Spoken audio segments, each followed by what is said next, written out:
Maryville University has two outreach programs that help kids. We'll have details next on City Corner.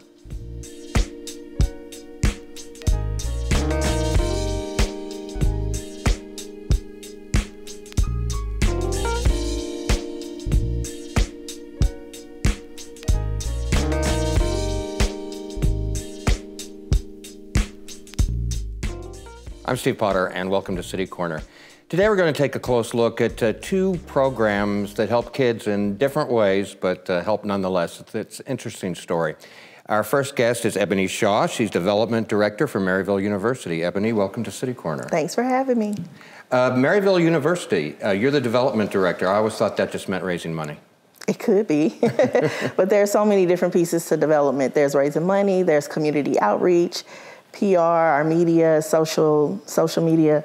So lots of different aspects that surround it. Well, we're here to talk about two programs, Kids Rock Cancer and also the Walker Scottish Rite Clinic, which are two separate things. But how are they all related? So both programs are fully funded programs of Maryville University.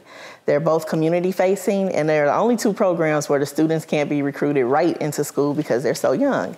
So Kids Rock Cancer specifically focuses on children who have been diagnosed with a pediatric form of cancer or a blood disorder like sickle cell, and we help them cope through music therapy and songwriting. I can't imagine what it's like having cancer, let alone being a child. Being a child and being in the hospitals.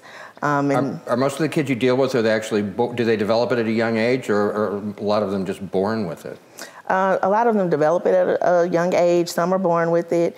The unique thing about our program is that there's never an end date. So once you start with us, you can stay with us for quite a while. We have some participants who have been there over 10 years. Really?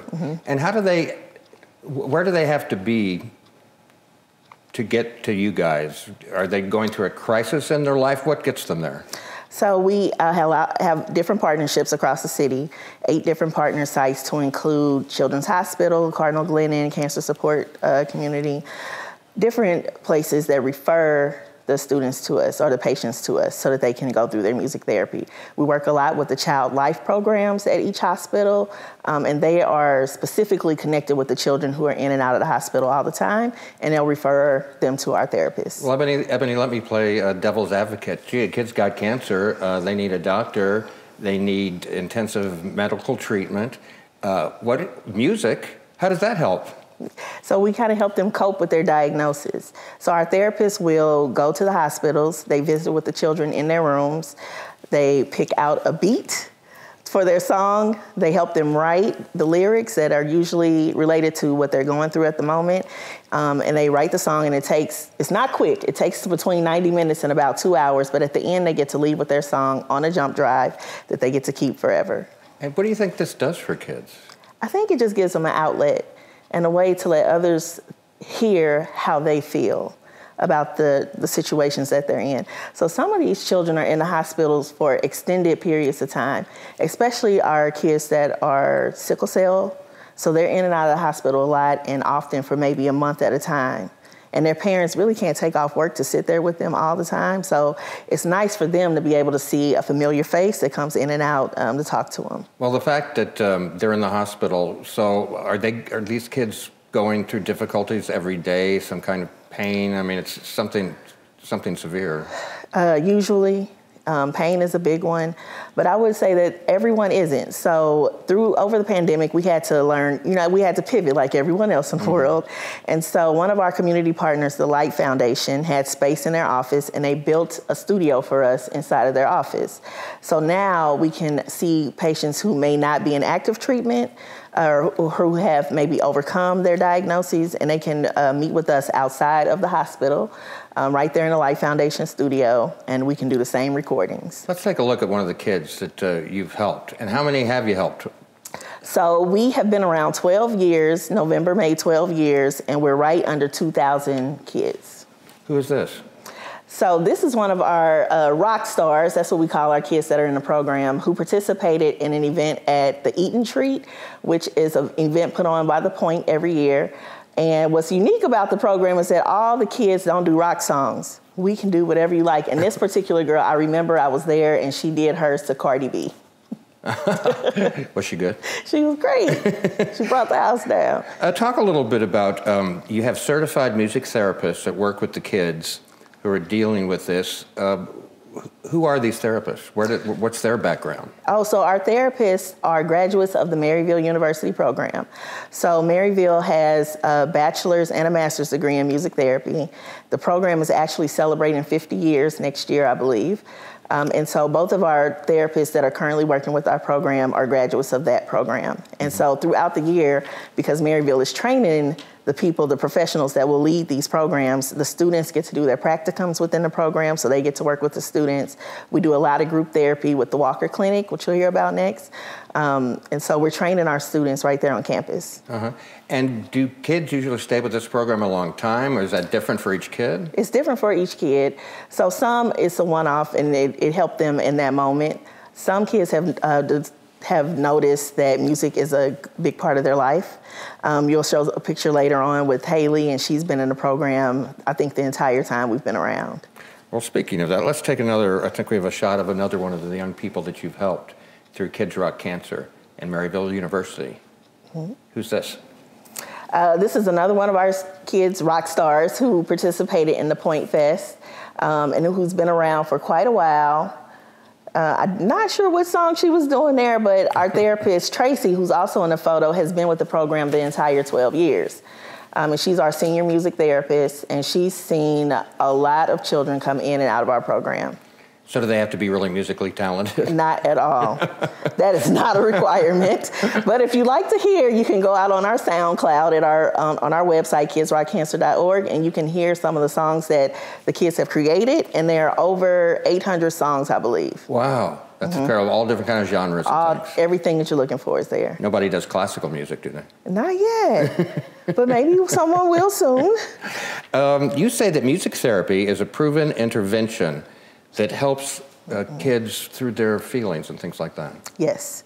So what our therapists do when they visit the children in their rooms is that they help them think about the situation that they're in, where they are, or the thing that gives them, that they want everyone to know about what's happening. And they write their own lyrics. We use a music sheet. And they kind of write down thoughts, and then they create the thoughts, and they pair them together, and they come up with the lyrics for their songs. Or like, I guess every kid's different, right? Some lyrics might be really meaningful, and maybe others are just kind of frivolous and fun? Meaningful, fun, and some are very heart-touching. So if you think, you never know what someone's thinking inside of their head, but it comes out in song. Let's take a look at a couple more images of the Kids Rock Cancer program. Oh, this is Ariana. So Ariana was our ambassador for many years, and as many touching, overcoming stories as you have, unfortunately with this program, there is some loss. And we lost Ariana last year at the beginning of the year, but she battled very hard, and she was super outgoing. She's one of those people that walks into the room and she kind of lights up the room, no matter what she's going through. That must be kind of rough. I don't know if you personally get to know the kids, but of course the therapists do, and I'm sure there's some kind of bond and relationship that develops. Absolutely, especially for the rock stars who've been in the program for many years. Our therapists get to know not only the rock star, but also their families very, very close and intimately. We've got a few images left. Let's take a look at them. I think we have a young lady next. This is Haley. So we talked about Haley earlier. She's been with us the entire program, and she has overcome her diagnosis. She was diagnosed in high school, and now she is actually applying to Maryville for admittance into the music therapy program. I think we've got a couple of shots of somebody else. Oh, a lot of others. Right. So I mentioned earlier that we have a lot of different community partnerships. The Point at Hubbard Radio and the Rizzuto Morning Show, they have really adopted Kids Rock Cancer, and they have this event every year out in Chesterfield. Of course, we pivoted the last 2 years and they've been virtual, but they have thousands of people that come out and they make donations to Kids Rock Cancer. And this year, that's this year's check presentation, we raised over $50,000 for Kids Rock Cancer. So does it, what's the money used for? Is that just to pay the therapists and the rent in the building and stuff like that? Well, the good thing is that we're at Maryville, so rent is not our issue. But it goes to do some of the different things that we do throughout the program, different sessions with the children, the jump drives that they get to go home with. So it all really helps and is budget relieving. Something I wanted to ask you about, Purple Songs That Fly. Yeah. What's that? So that is a program out of Texas that we model Kids Rock Cancer after. So the difference is that our therapists are trained and certified, and the program kind of keeps going. Another thing that's super unique about Kids Rock Cancer is that you don't have to be diagnosed with cancer to participate. So we also see siblings of kids that have been diagnosed, or we've also had sessions done with kids whose parents have been diagnosed. Wow. I'm not sure if you mentioned this in the beginning. There's a young boy, 12-year-old boy at the time, I guess, named Tyler. And do I have it right? Was he responsible for kind of Kids Rock Cancer getting started? I don't know about Tyler. Okay, I may have read something wrong with that. But one thing I do know, the pandemic affected you guys like everybody else. Oh, yes. And you were doing this program when that hit, and that changed things because you couldn't, I guess, sit in a room with somebody. We could not go into the hospitals for months. So we're just now back in a few of them. One thing that happened is the Life Foundation came in and saved the day and built that studio for us. But another thing we did is that we started doing something we call couch sessions. And so it was a Facebook show that we did once a week, and we had the opportunity to invite people that have sponsored the program or music meant something to them. We usually featured a musical artist, and a lot of our rock stars got to perform their songs. We're out of time, Ebony, but we're going to talk about the Walker Clinic next, and that doesn't have really anything to do with Kids Rock Cancer, but it's connected. Right. So the Walker Clinic is also another community-facing program of Maryville University, specifically focused on children with speech and language disorders. All right. Ebony Shaw, thank you so much for explaining Kids Rock Cancer. What a great effort you're making, and I know it's appreciated. Thank you for explaining it today. And we'll be back with more City Corner right after this.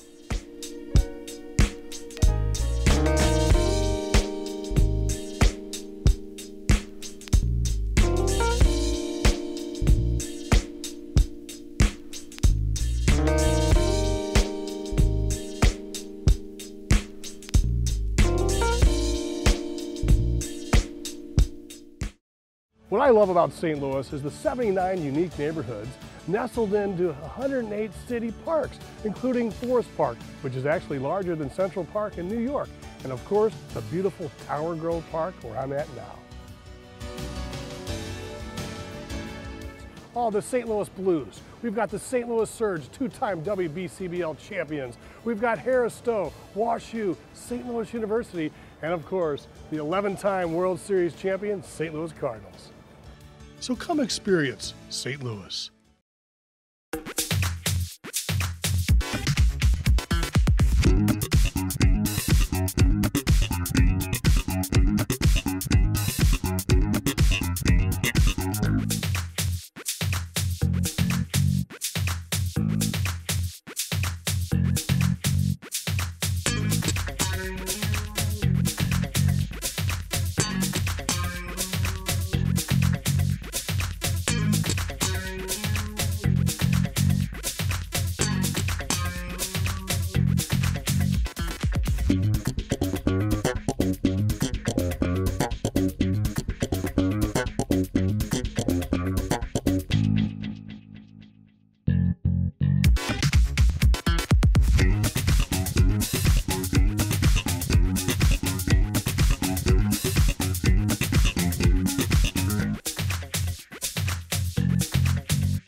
Operation Wonder Park is a go! There's nothing more powerful than imagination. But don't just imagine. Use STEM to change the world. Who's with me? Oh, it's gonna hurt tomorrow. If she can STEM, so can you. Find out more at She Can STEM. Okay, Dad. 1, 2, 3.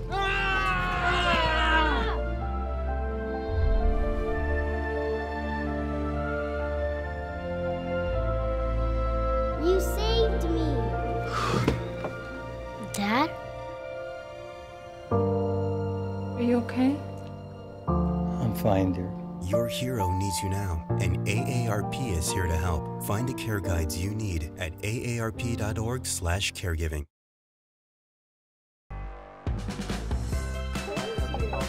Oh, hey, have you seen that piece on the Tiffany neighborhood on STL TV? No. Let me show you.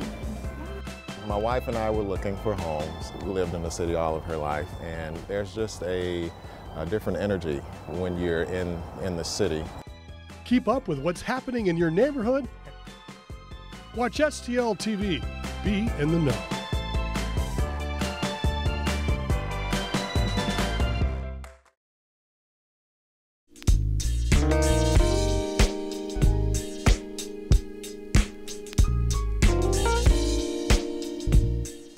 I'm Steve Potter, and welcome back to City Corner. Today, we're looking at a couple of outreach programs that are sponsored by Maryville University, and I'd like to welcome our next guest now. That's Jacob Gutschall. He is the director of the Walker Scottish Rite Clinic. That's right. Yeah. Welcome to the program. Thank you for having me. We appreciate it. So how are you connected with Maryville University? I know you kind of are and you kind of aren't. That's right. So the Scottish Rite Clinic was started in 1988 by the Scottish Rite Masons. And we had a facility in the Scottish Rite building downtown near the Fox Theater. And we have branched out from there. We now have 8 locations around the city of St. Louis in rural spots and in the city. But in 2015, we became a program of Maryville when they started their speech language pathology program. So are you looking forward to March? I think March, oh, excuse me, that's May. I've got the wrong month. May is Better Speech and Hearing Month. That's right. Better Hearing and Speech Month is when we really try to get the word out about speech and language disorders. We try to let a lot of people know that our services are available if they're struggling to communicate, if they have children struggling to communicate, that speech language pathologists and audiologists can really help to improve their lives. I'm just guessing that if you don't have a speech problem, that's not on your radar, people that are. Right. So I bet a lot of people don't understand how that affects you. Right. Well, it's something that we take for granted, isn't it? I mean, you and I are communicating right now. You start when you're little and you just kind of learn that skill, no problem for a lot of people. But about 1 in 10 children has a difficulty with speech or language when they're growing up. So it's more common than you think, but I think that a lot of us just take it for granted every day. Well, President Biden has, had a past of that he's talked about and other people have talked about. Yeah, that's been pretty neat to see President Biden be so open about his difficulties communicating when he was a child. He had trouble with stuttering as a child, and he really struggled when he was younger. And from what I understand about reading about it, he didn't really learn until adulthood how to overcome and have some strategies to get through those stuttering moments. So it's really neat to see. I would almost think, you tell me, that people with those kind of issues might be treated in unkind ways sometimes and feel inferior because people don't understand their speech impediment and maybe make judgments about it? Yeah, that's kind of a big issue. And actually it really is kind of unknown, but there's a link between early speech and language issues and later behavioral problems. And that link is something that we're really learning about now. But studies have shown that children that are having behavioral problems, acting out, being aggressive, those sorts of things, a lot of times they have something undiagnosed with speech or language that with help they can overcome that and then they can improve their lives. I was laughing to myself. I had behavioral problems and it had nothing to do with my speech. Yeah, some kids are just like that, right? Right. Let's take a look. Tell me who Ava is. We've got a couple shots of a young lady named Ava, and tell me about her. Yeah, Ava is one of our children that we've been working with at the North County Center, which is a YWCA Head Start. Ava's a pretty neat little rock star. She came to the center of the YWCA and she wasn't speaking. She wasn't communicating. She was having trouble in class, following directions. And so she was working really hard to be understood and to follow directions, but she just didn't have the skills that she needed. And so after therapy with us, about a year of therapy, she has really blossomed into this amazing young child who you can't get her to stop speaking, and she is now wanting to be a model. So we've seen her doing some modeling, and she was invited to New York Fashion Week this year. Wow. As part of her modeling. So I think she's got potential looking at her pictures. I mean, she's a natural in front of the camera, I think. So yeah, she's got a lot of potential. I would think kids really have a rough time because especially go back 10 or 20 years, right? Probably not diagnosed, not understood. Yeah, I think that's kind of what started the Scottish Rite to begin this philanthropy to help children with speech and language problems.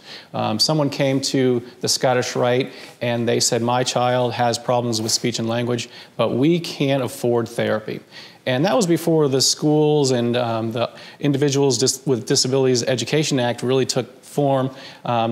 And at that time, there wasn't a lot of options for families if they couldn't afford the therapy. So the Scottish Rite took that as a philanthropic effort, and now Maryville's taken it and grown it even bigger. I imagine it'd be very expensive without insurance.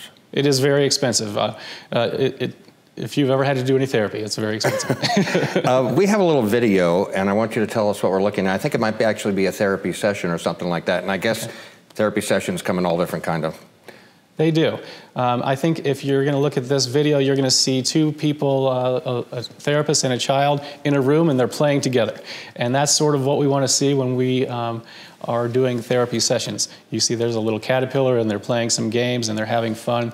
And that's a really important part of speech and language therapy with young children. Children learn through play. If you can incorporate play into your activities, they're going to want to stick with it longer. This is something that's really difficult for them.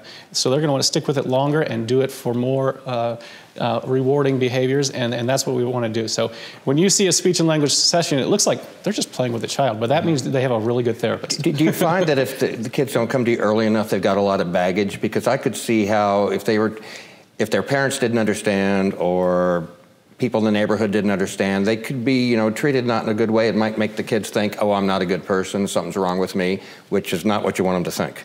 No, it's all about making the child able to communicate their wants and needs, being a part of the community, feeling included. Something that we started a few years ago was a social language group. And this was a group for children that just were having difficulty making those peer relationships, interacting with peers, interacting in groups at school, and they were just having difficulty because they didn't have the words and they didn't have those social language abilities to make those connections. And that's something that is really important later on in life, and you got to start early with that. And have you seen it firsthand how it can change a person's life, a young person's life? We have. We actually have quite a few of the parents that early on, we started in 1988 with the Scottish Rite Clinic, and so now those children are parents, and they're bringing their children into sessions because sometimes it runs in families. That just occurred to me when we were talking. I was wondering if it is a high percentage of that is genetic. Well, I don't know if they've made that genetic link yet, but it does tend to run in families, so I'm sure that there's something related in that way. But for sure, we've seen those parents come back and they're bringing their kids to the Scottish Rite Clinic because they know we do good work, they know it made an impact in their life, and they want to help their kids as well. I think we got some pictures to look at now of an event or a gala or something you have. Do you do an annual thing, or? Yeah, all our services are donor funded. Who's this? These are our two MCs. This is Avery Woodley in the red and Darion Henderson, who's a personality from St. Louis. Both great personalities from St. Louis, and they really helped us to bring a lot of people to the event and promote it and make it such an exceptional event where we raised a lot of money for kids. Let's take a look at another one. This is our audiologist. This is Gail Santucci. Audiology is an important piece of speech and language therapy. You have to rule out that the child doesn't have problems hearing in order for them to successfully communicate. So our audiologist, Gail, is one of the longest practicing pediatric audiologist in St. Louis, and so we awarded her with that. I think we have two more honorees we can take a look at. This is Jeff Kissman. I like the hat. You didn't bring that today, did you? Our theme was, it was an Alice in Wonderland, a tea party, so we all had hats like that. This is Jeff Kitzmiller. He's a part of DMOLA. Missouri DMOLA is a program of the Scottish Rite, and they raise a lot of money for the kids to receive therapy through us. I think we have another one, yeah.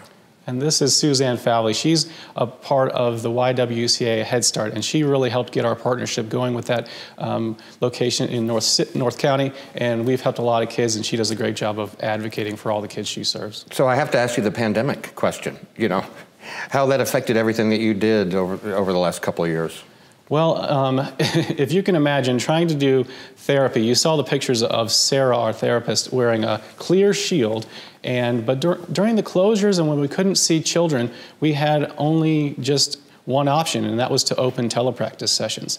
And telepractice with young children is it was unproven. You just mean video, like a Zoom meeting, right? Like a Zoom meeting, yeah. Something through telecommunications to engage the child. And it actually works pretty well. We were scared at first, but you know what? Children are used to growing up with technology. They're used to Zoom calls with grandma. They're used to FaceTime with grandma. So they're used to that, and it's really turning out well. I think it's a great tool for us moving forward. And it's something that speech language pathologists and deaf educators have been using for a long time. The St. Joseph Institute for the Deaf here in St. Louis, they branched out about 10 years ago and started to do telepractice, and they do speech and language therapy with children, and it's really successful. And so we took all of those lessons from all our partners, and we created this program, and it's going to stick with us for a long time. Jacob, I don't know if you can answer this, but when we think about kids with these sort of issues, percentage-wise, is it a real small percentage-wise of kids? I mean, are we talking about 1% of kids, 5%, or do you even know? About 1 in 10 children will have a speech or language disorder. 1 in 10? Yeah. So it's fairly common, and really over the last few years, there has been an increase in the amount of children diagnosed with these issues. I think that some of that is awareness. It's also related to a lot more awareness of things like autism, which has that component as well. But I think that as people become more aware and they become more aware of early intervention and how important it is, that the diagnoses are becoming more prevalent. We have a couple of pictures now of someone by the name of Logan. What's the story there? Logan's a really special kid because Logan came to us with a speech or language problem through our early childhood language group. That's our group for children that just aren't saying very many words when he was 2. And he went through that program and he made some pretty good gains. And then once he started with our individual sessions after he graduated from our group program, the therapist, Allie, she started to notice he was regressing in the skills that he had gained in the group program, which it's pretty uncommon. If a child gains skills normally, they keep on growing. But with Logan, she was really worried about him as she referred him on to his pediatrician with her concerns and talking about that. And they did some brain scans, and they found that he has a condition with benign tumors in his brain that really are affecting how he develops communication, how he develops in other areas as well. And now he's receiving treatments and chemo and other treatments, and it's really made it so that he has the ability to keep on growing and developing. Well, Jacob, we have to wrap things up, but I know that one point that you made was that you make the service available to kids at no cost, so that money isn't a barrier. So how should people get in touch with you, and how do they qualify? Well, if they want to visit our website, it's srclinic.org, or they can give us a call if they have concerns about their child. 314-529-9200, and we'll get them in for a screening, and then we'll get them referrals, or we'll get them enrolled in our program. Well, Jacob Gutschall, thank you so much from the Walker Scottish Rite Clinic, and we appreciate the work that you do and all the other good things that Maryville University does, so keep up the good work. Thank you so much for having us. We appreciate it. I'm Steve Potter, and thanks for being part of the discussion today, and join us next time on City Corner. See you then. Bye.